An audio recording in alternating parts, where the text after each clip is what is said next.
विधानसभेचे अध्यक्ष राहुल नार्वेकर यांचा एक व्हिडिओ समोर आलेला आहे आणि हा व्हिडिओ खासदार संजय राऊतांनी पोस्ट केलेला आहे। विधानसभेचे अध्यक्ष राहुल नार्वेकर यांना पळ काढावा लागला का, असा सवाल देखील संजय राऊत यांनी विचारलाय। अलिबाग तालुक्यामधल्या म्हातोळी गावामधली ही घटना आहे। जमिनीची मोजणी करत असताना काहीसा वाद झाला। जमीन मालक हा लग्नासाठी बाहेरगावी गेल्याच्या नंतर ही मोजणी या ठिकाणी सुरू होती। लग्नाहून परतल्याच्या नंतर कुटुंब आक्रमक झालं।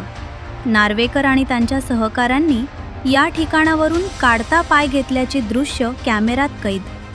तर हा जो व्हिडिओ समोर आलेला आहे, हा व्हिडिओ ठाकरेंच्या शिवसेनेचे खासदार संजय राऊत यांनी ट्विट केलाय। अलिबाग तालुक्यामधल्या मातोळी गावामधली ही घटना असल्याचं बोललं जातंय। जमिनीची मोजणी करत असताना हा वाद झाला।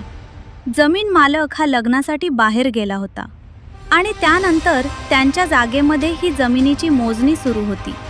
त्यामुळे लग्नावरून घरी परत आल्याच्या नंतर हे कुटुंब आक्रमक झालं दिसतंय आणि ही महिला आणि तिच्या घरामधली हे नातेवाईक आक्रमक झाल्यानंतर राहुल नार्वेकर आणि त्यांचे सहकारी या व्हिडिओमध्ये आपण बघतोय त्यांना इथून काढता पाय घ्यावा लागलाय।